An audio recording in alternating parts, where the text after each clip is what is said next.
রবীন্দ্রনাথ ঠাকুর, যিনি সাহিত্য জগতে সর্বকালীন সর্বশ্রেষ্ঠ।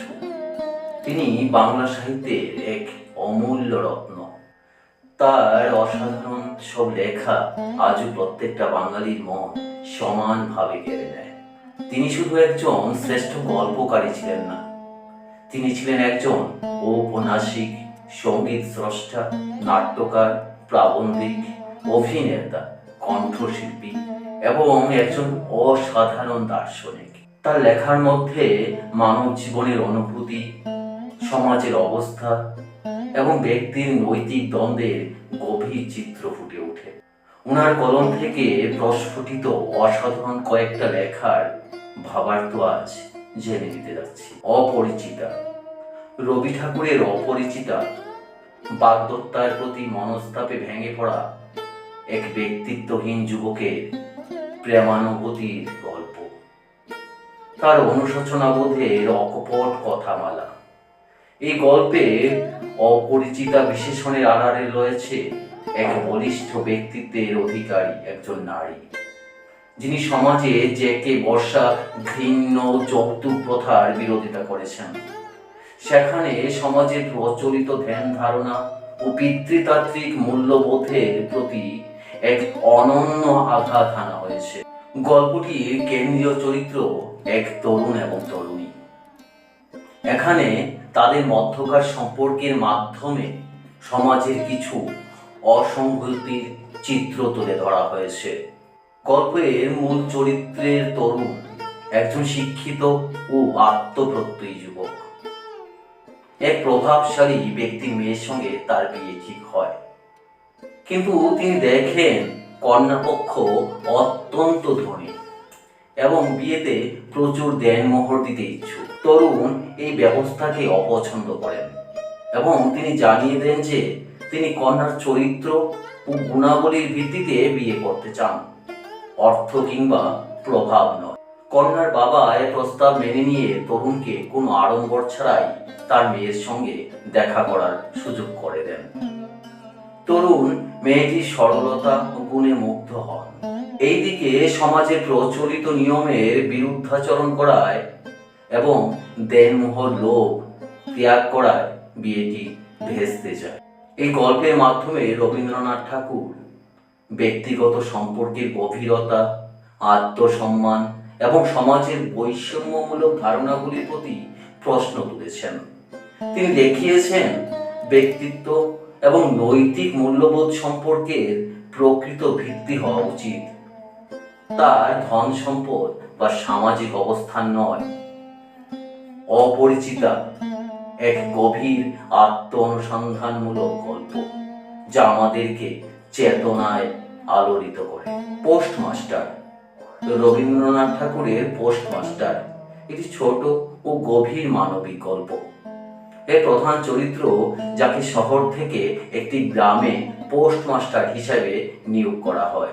গ্রামটি একদম নিঃসঙ্গ এবং এখানে সভ্যতার ছোঁয়া খুবই কম। এখানে এসে পোস্টমাস্টার খুব একা অনুভব করতে থাকেন। তবে সেখানে থাকার কিছুদিনের মধ্যেই রত্না নামে একটি গ্রামের মেয়ের সাথে তার বন্ধুত্ব হয়ে ওঠে এবং তার একাকিত্ব কাটতে থাকে। রত্না তার পরিবারের সঙ্গে এই গ্রামেই থাকে এবং পোস্টমাস্টারের সঙ্গে তার ভালো সম্পর্কও গড়ে উঠেছে।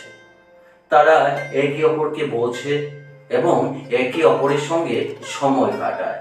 তবে যে পোস্টমাস্টারের গ্রামে থাকার সময় শেষ, কারণ তাকে যে আবার অন্যত্র বদলি করা হয়েছে এবং শেষ পর্যন্ত পোস্টমাস্টারকে এই গ্রাম ছেড়ে চলে যেতে হয়েছে। এবার রত্না তার একাকিত্ব ও শূন্যতা নিয়ে দিন কাটাতে থাকে। গল্পটি একদিকে মানবিক সম্পর্কের কোমলতা, অন্যদিকে জীবনের নিষ্ঠুর বাস্তবতার কথা বলে। পোস্টমাস্টার আর রত্নার মধ্যে কোনো স্থায়ী সম্পর্ক গড়ে ওঠেনি। জীবনের অবিচ্ছিন্নতার মধ্যে একাকিত্বের বোধই এখানে জয়ী হয়। কাবুলিওয়ালা। কবিগুরুর কাবুলিওয়ালা একটি হৃদয়স্পর্শী ছোট্ট গল্প, যেখানে মানবিক সম্পর্ক, আবেগ ও স্মৃতিজগৎ খুব সুন্দরভাবে ফুটে উঠেছে।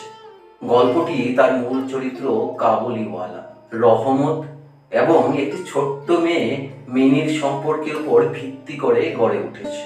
মিনির বয়স 5 বছর মাত্র। সে একজন প্রাণবন্ত ও কৌতূহলী মেয়ে। সে তার কথা আর খেলাধুলার মাধ্যমে সবার মন জয় করে। একদিন রহমত নামের কাবুলিওয়ালা, যে আফগানিস্তান থেকে কলকাতায় এসে ঘুরে ঘুরে শুকনো ফল বিক্রি করে, সেই ফল বিক্রি করতে গিয়েই খুব অল্প সময়ের মধ্যে রহমত আর মিনির বন্ধুত্ব গড়ে ওঠে। তাদের মধ্যে কথোপকথন, রসিকতা আর হাসি মজায় ভরা এক নিদারুণ সম্পর্ক হয়ে ওঠে। রহমত মিনিকে ছোট্ট মেয়ে হিসেবে নয়, বরং নিজের দেশে রেখে আসা তার নিজের মেয়ের প্রতিরূপ হিসেবে দেখতে পায়। একদিন রহমত একটি ঝামেলায় জড়িয়ে পড়ে এবং তাকে জেলে যেতে হয়। দীর্ঘদিন জেলে থাকার পর রহমত মুক্তি পায় এবং সে মিনির সঙ্গে দেখা করতে আসে। কিন্তু তখন মিনি অনেক বড় হয়ে গেছে, তার বিয়ের প্রস্তুতি চলছে। রহমত দেখে যে মিনি এখন আর সে ছোট্ট মেয়েটি নেই। এই পরিবর্তন তার মনে এক বিষণ্ণতার ছায়া ফেলে। মনে পড়ে যায় তার নিজের মেয়ের কথা। গল্পের শেষে মিনির বাবা রহমতের এই মানবিক সম্পর্ককে সম্মান জানিয়ে কিছু টাকা দেয়, যাতে সে নিজের মেয়ের কাছে দেশে ফিরে যেতে পারে। রহমত বিদায় নেয়, তার চোখে তৃপ্তির আলো আর বিষণ্ণতার ছায়া একই সঙ্গে মিশে আছে। কাবুলিওয়ালা গল্পটি মানবিক সম্পর্কের গভীরতা, পিতৃত্বের মমতা আর মানুষের আবেগের এক চিরন্তন চিত্র তুলে ধরে। এতে শ্রেণী, স্থান ও কালকে অতিক্রম করে ভালোবাসার এক সার্বজনীন রূপ প্রকাশ পেয়েছে। দৃষ্টিদান। বিশ্বকবির দৃষ্টিদান গল্পটি মানবিক মূল্যবোধ, আত্মত্যাগ এবং প্রেমের এক অনন্য দৃষ্টান্ত। এই গল্পে মূলত অন্ধকার ও আলো, আত্মস্বার্থ ও পরার্থপরতার মধ্যে সংঘাতকে তুলে ধরা হয়েছে। গল্পের প্রধান চরিত্র কুমু এবং নিবারণ। কুমু একটি সম্ভ্রান্ত পরিবারের মেয়ে, যার একটি চোখ জন্মগতভাবেই অন্ধ। এই ত্রুটির কারণে সে আত্মবিশ্বাস হারিয়ে একাকিত্বে ভুগছে। তার পরিবার তার বিয়ে নিয়ে চিন্তিত। আর নিবারণ একজন চক্ষুরোগ বিশেষজ্ঞ। তিনি অত্যন্ত প্রতিভাবান এবং দায়িত্বশীল। কুমুর চিকিৎসার দায়িত্ব নিবারণ নিজে গ্রহণ করেছেন।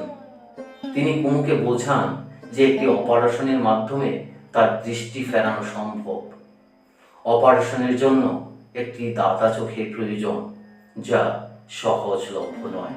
এদিকে নিবারণ কুমুর প্রতি মনের গভীরে এক প্রকার ভালোবাসা অনুভব করতে থাকে। কুমুর অপারেশনের আগে নিবারণ নিজেই নিজের একটি চোখ কুমুকে দান করার সিদ্ধান্ত নেয়, কিন্তু তিনি একথা কুমুকে জানাতে চান না। অপারেশনে সফল হয় এবং কুমু নিজের নতুন চোখ দিয়ে প্রথমবার চারপাশ দেখতে পায়। কিন্তু পরে সে জানতে পারে যে নিবারণ তার জন্য নিজের একটি চোখ দান করেছেন। এ ঘটনা জানার পর কুমুর হৃদয়ে গভীর ভালোবাসা ও কৃতজ্ঞতা জন্মায়।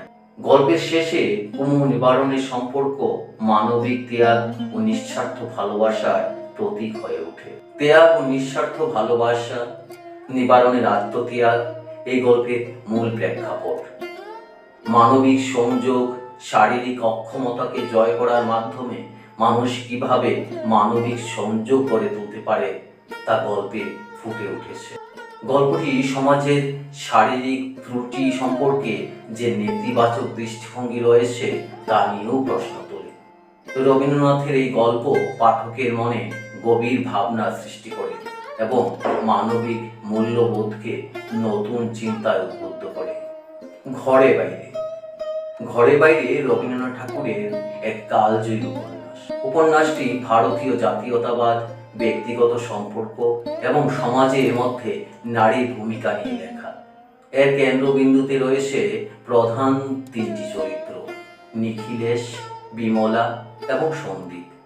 নিখিলেশ, নিখিল, তিনি উদার মনস্ক ও আদর্শবাদী জমিদার। তিনি স্ত্রী বিমলাকে শিক্ষিত এবং স্বাধীন চেতা করে তুলতে চান। বিমলা নিখিলের স্ত্রী, যিনি নিজের স্বাতন্ত্র্য আবিষ্কারের জন্য সংগ্রাম করে চলছেন। সন্দীপ একজন আগ্রাসী ও চতুর রাজনীতিবিদ, যিনি আবার স্বদেশী আন্দোলনেরও সমর্থক। নিখিল তার স্ত্রী বিমলাকে শিক্ষিত করে সমাজে নিজের জায়গা খুঁজে নিতে উদ্বুদ্ধ করেন, কিন্তু বিমলা সন্দীপের আদর্শ ও ব্যক্তিত্ব দ্বারা প্রভাবিত হয়ে থাকেন। সন্দীপ নিখিলের বন্ধু হলেও তিনি স্বার্থপর এবং জাতীয়তাবাদী আন্দোলনের নামে নিজের লাভ খোঁজেন। বিমলা সন্দীপের প্রতি আকৃষ্ট হতেই থাকে এবং তার আদর্শে উদ্বুদ্ধ হয়ে নিখিলের বিশ্বাস ভঙ্গ করেন। সন্দীপের নেতৃত্বে স্বদেশী আন্দোলন শুরু হয়, যা গ্রামবাসীদের উপর চাপ তৈরি করতে থাকে। নিখিল এই আন্দোলনের গতি ও উদ্দেশ্যের বিরোধিতা করেন। সন্দীপের প্রকৃত উদ্দেশ্য এবং নিখিলের উদারতা বুঝতে পেরে বিমলা একসময় নিজের ভুল স্বীকার করেন। ঘর বনাম বাইরে ঘর নিখিলের শান্ত পরিবেশ এবং বাইরে সন্দীপের উদ্দীপনামূলক রাজনীতি একটি দ্বন্দ্বের প্রতীক। বিমলার চরিত্র নারীর আত্ম অনুসন্ধান এবং সমাজে নারীর ভূমিকার প্রতিফলন। উপন্যাসটি বিমলার মানসিক জগতের পরিবর্তনের মধ্য দিয়ে শেষ হয়। নিখিল আহত হন এবং উপন্যাসটি খোলা সমাপ্তিতে শেষ হয়, যা পাঠকদের ভাবার সুযোগ করে দেয়। ঘরে বাইরে আধুনিক সমাজ, রাজনীতি এবং সম্পর্কের জটিলতা অন্বেষণে এক অসাধারণ সাহিত্যকর্ম।